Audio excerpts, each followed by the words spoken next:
Hello guys, आज मैं आप लोगों को फूड स्पॉयलेज और डेटोरियोरेशन पढ़ाने वाली हूँ। स्पॉयलेज क्या होता है? स्पॉयलेज मतलब होता है किसी भी प्रोडक्ट का ख़राब हो जाना। फूड स्पॉयलेज क्या होगा? फूड का ख़राब हो जाना। फूड स्पॉयलेज की जो प्रॉपर डेफिनेशन है वो क्या होगी? फूड स्पॉयलेज की प्रॉपर डेफिनेशन होगी कि food spoilage is the process where अब food products become unsuitable to ingest by the consumer. मतलब ये एक ऐसी प्रोसेस है जहाँ पे कोई भी फूड प्रोडक्ट अनसूटेबल हो जाता है इंजेस्ट करने के लिए किसी भी कंज्यूमर के द्वारा।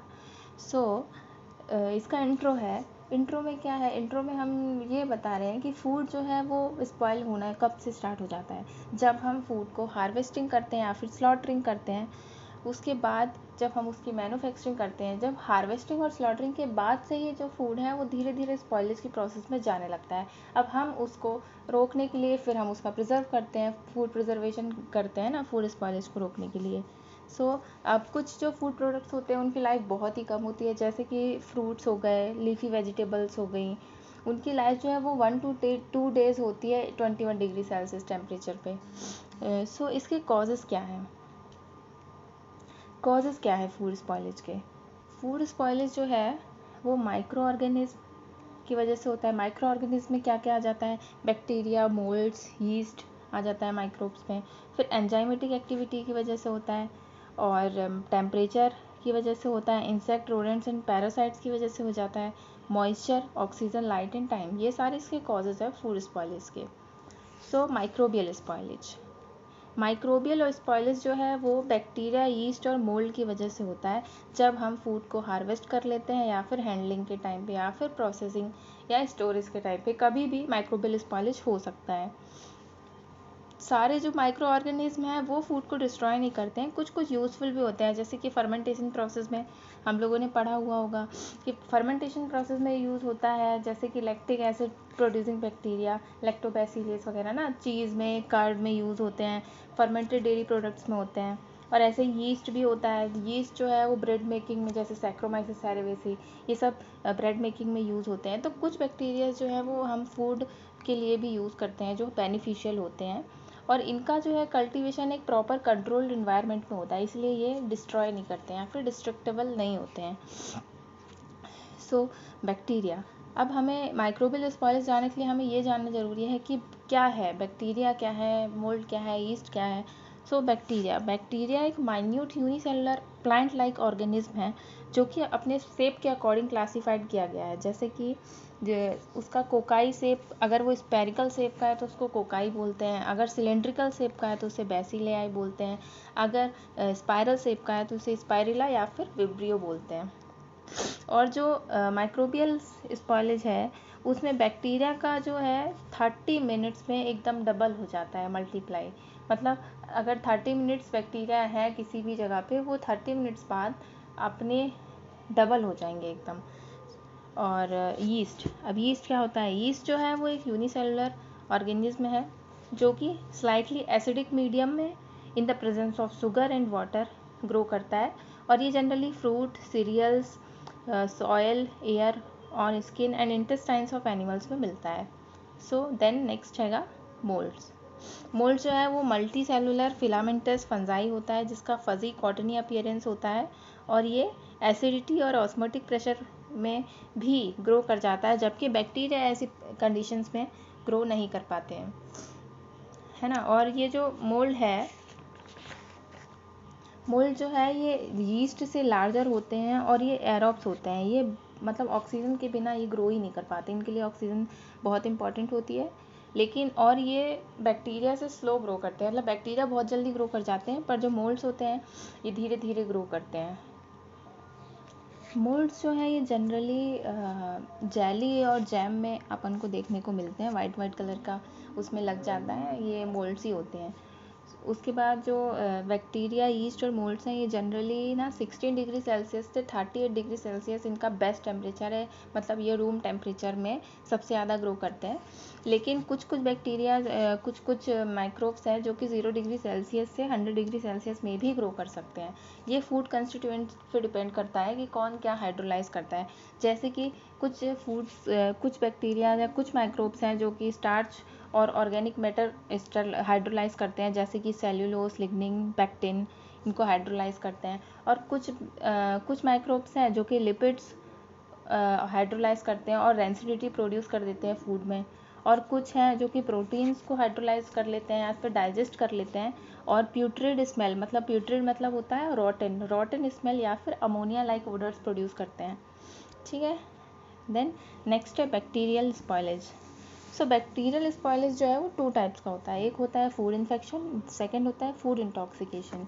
तो फूड इन्फेक्शन क्या होता है? फूड इन्फेक्शन एक जनरल लैंग्वेज में हम कह सकते हैं कि जब हम फूड को कंज्यूम करते हैं तो बैक्टीरिया प्रेजेंट होता है खाने में। जो फूड है उसमें बैक्टीरिया पहले से प्रेजेंट है, हम उसको खा लिए और जब हमने उसको खाया तो वो हमारे अंदर जाके हमको होस्ट बना लेता है और डिसीज़ कॉज करता है। मतलब कि हम जो हैं ये उसके लिए होस्ट की तरह वर्क करते हैं। तो फूड इंटॉक्सिकेशन सेकेंड है। सो फूड इंटॉक्सिकेशन क्या होता है? जब बैक्टीरिया जो होते हैं वो अपना टॉक्सिन्स जो हैं वो फूड में पहले ही कर देते हैं। मतलब कि खाने से पहले ही, हमने खाना खाया नहीं है, खाना जो है उसमें पहले से ही बैक्टीरिया ने टॉक्सिन्स प्रोड्यूस कर दिए हैं। फिर जब हम वो टॉक्सिन्स को खा लेते हैं, कंज्यूम कर लेते हैं, तो उस टॉक्सिन्स की वजह से जो हमें डिसीज़ हो जाती है वो फूड इंटॉक्सिकेशंस कहलाती हैं। ठीक है। जैसे कि क्लॉस्ट्रीडियम बोट्यूलिनम, इसका टॉक्सिन जो है ये डिसीज़ कॉज करता है। ये मैं आगे इसका सेपरेट वीडियो बनाऊंगी कि कौन से बैक्टीरिया या फिर कौन से माइक्रो ऑर्गेनिज्म की वजह से कौन से स्पॉयलेज हो जाता है और वो कितना ज़्यादा डेंजरस है अपने लिए। ओके। सो देन नेक्स्ट है एंजाइमेटिक एक्टिविटी। जो फूड एंजाइम्स हैं वो प्लांट और एनिमल फूड में पहले से ही प्रेजेंट होते हैं, लेकिन हार्वेस्टिंग के बाद वो और ज़्यादा इंटेंसिफाइड हो जाते हैं, उनका लेवल इंक्रीज़ हो जाता है पहले से ज़्यादा। और ये रिस्पॉन्सिबल होते हैं स्टोरेज के टाइम पे चेंजेस के, जैसे कि फ्लेवर चेंज हो जाता है, कलर चेंज हो जाता है, टेक्सचर चेंज हो जाता है। इसके लिए रिस्पॉन्सिबल होते हैं एंजाइम्स। कुछ कभी कभी ये सही भी होते हैं, जैसे कि टोमेटोज़ है, टोमेटोज़ जब हम लोग हार्वेस्ट करते हैं तब वो ग्रीन कलर के होते हैं, लेकिन फूड एंजाइम्स की वजह से ये धीरे धीरे रेड कलर में चेंज जाते हैं, मतलब राइप हो जाते हैं। और राइप जो है अगर वो एक लिमिट तक ही हो तभी तक ठीक है, उसके बाद वो स्पॉयलेज की तरफ बढ़ने लगता है। तो फूड एंजाइम्स को रोकना पड़ता है एक टाइम पे, उसके बाद वो ठीक प्रिवेंट किए जा सकते हैं स्पॉयल होने से। तो इसको हमें रोकने के लिए, फूड एंजाइम्स को स्पॉयल करने से रोकने के लिए एप्रोप्रिएट मेथड्स लगाए जाते हैं जिससे कि स्पॉयलेज ना हो। जैसे कि ब्लांचिंग हो गया, ये यूज़ होता है फूड एंजाइम्स को जनरली स्टॉप करने के लिए या फिर हाल्ट करने के लिए। ओके। नेक्स्ट है इंसेक्ट्स, पैरासाइट्स एंड रोडेंट्स। तो ये भी रिस्पॉन्सिबल है फूड स्पॉयलेज के लिए। इंसेक्ट्स जो है ये particularly serial grains, fruits and vegetable के लिए डिस्ट्रक्टिव होते हैं, और अगर फील्ड में और या फिर स्टोरेज के टाइम पे इनका अच्छे से केयर नहीं किया गया तो 5 to 50% ये डिस्ट्रॉय कर देते हैं फूड को।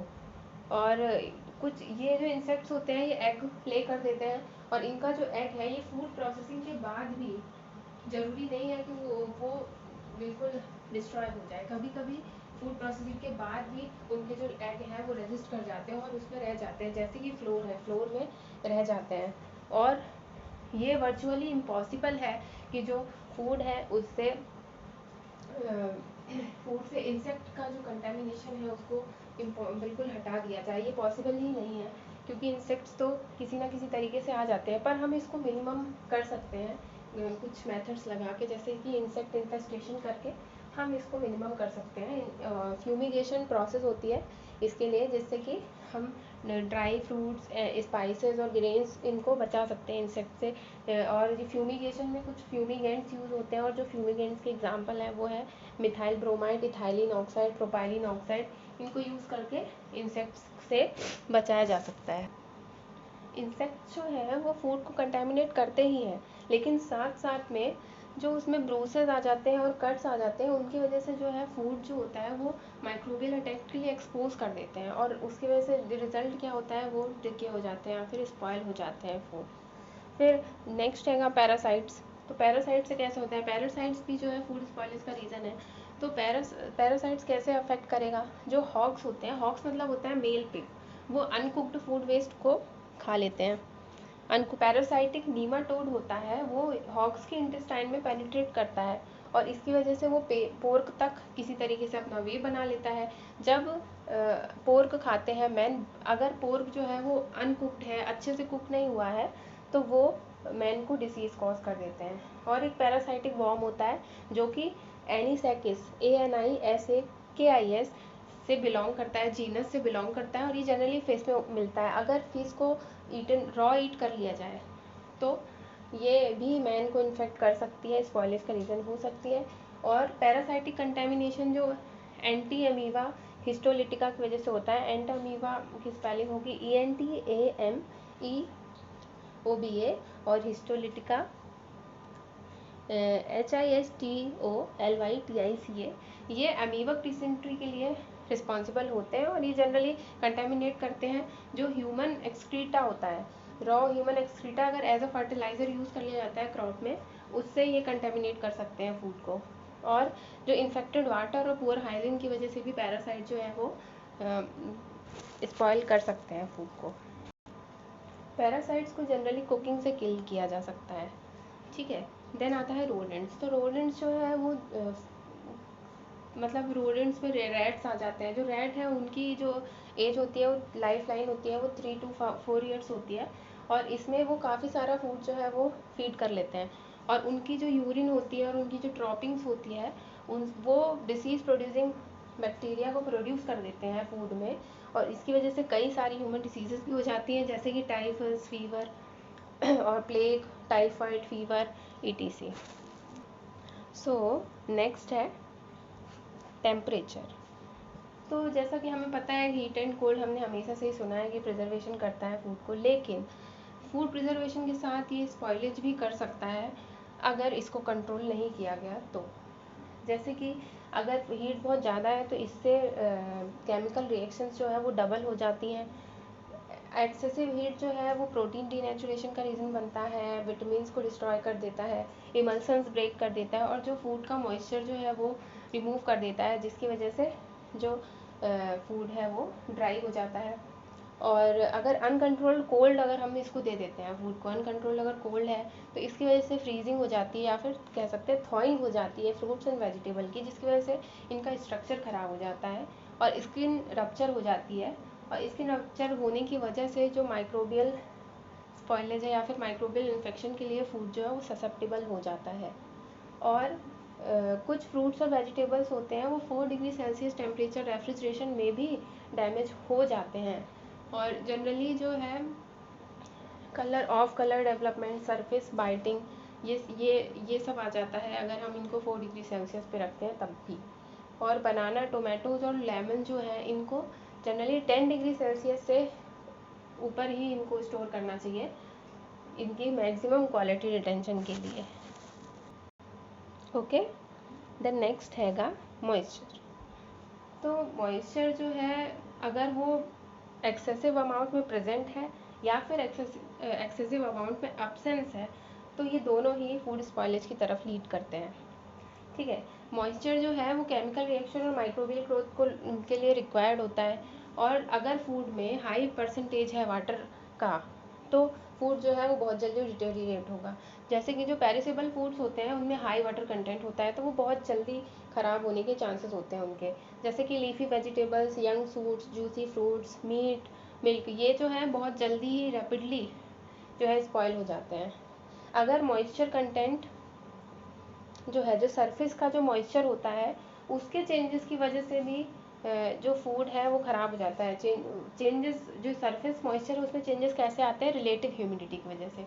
अगर रिलेटिव ह्यूमिडिटी में चेंज हो रहा है तो इसकी वजह से जो सरफेस मॉइस्चर है वो चेंज होगा, और सरफेस मॉइस्चर चेंज होने की वजह से लंपिंग आ जाती है, केकिंग आ जाती है, और सरफेस में डिफेक्ट आ जाते हैं, क्रिस्टलाइजेशन भी हो सकता है, और फूड में स्टिकीनेस आ सकती है। इसकी वजह से फूड जो है वो स्पॉइल हो सकता है। और कंडेंसेशन की वजह से भी जो है स्पॉइल हो सकता है। अगर जो है even small amount of condensation भी अगर आ जाता है तो वो बैक्टीरिया और मोल्ड को ग्रो करने के लिए एक अच्छा एनवायरनमेंट दे देता है, ठीक है। फूड स्पॉइलेज को कंट्रोल करने के लिए मॉइस्चर को कंट्रोल करना बहुत ही ज़्यादा इम्पॉर्टेंट है। ये बहुत इंपॉर्टेंट फैक्टर है फूड स्पॉइलेज का। ओके, देन नेक्स्ट है ऑक्सीजन, लाइट एंड टाइम। जो एयर और ऑक्सीजन होती है वो कई सारे चेंजेस ला सकती है फूड कंपोनेंट्स में, जैसे कि वो food colour, flavour, vitamin A और सी और कई सारे फूड कंस्टिट्यूएंट्स को डिस्ट्रॉय कर सकती है।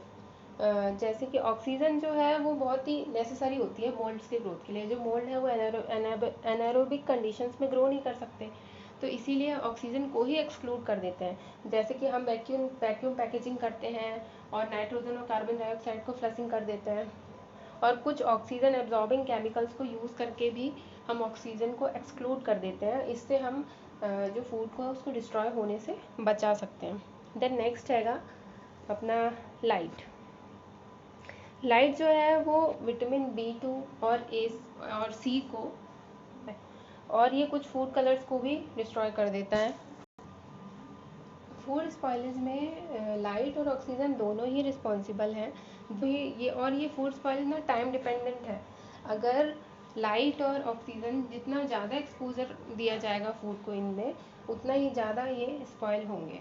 ये इसका टाइम डिपेंड करता है कितना ज़्यादा एक्सपोज किया जा रहा है।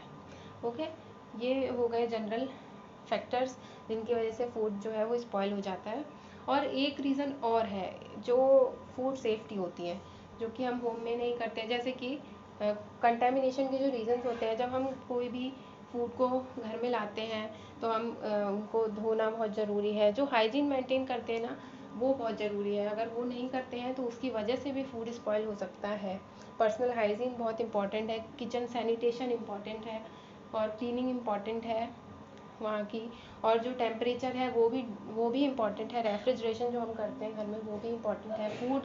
फूड को स्पॉइल ना करने के लिए हमें इन सब चीज़ों पे ध्यान देना होता है। ओके, सो ये हो गए फूड स्पॉइलेज के रीजंस कि फूड स्पॉइल क्यों हो रहा है। अब हम नेक्स्ट वीडियो में ये पढ़ेंगे कि फूड प्रिजर्व कैसे कर सकते हैं, फूड प्रिजर्वेशन क्या होता है, और फूड को हम कैसे प्रिजर्व कर सकते हैं, कौन कौन से मेथड लगाए जा सकते हैं, और कौन सी वैरायटी फूड की किस मेथड से प्रिजर्व की जाती है। ये हम अब नेक्स्ट वीडियो में पढ़ेंगे।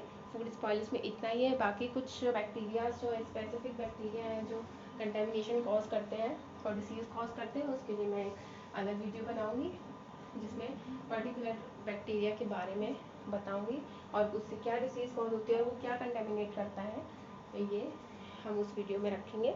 तो आज के लिए इतना ही। Thank you, stay safe and take care.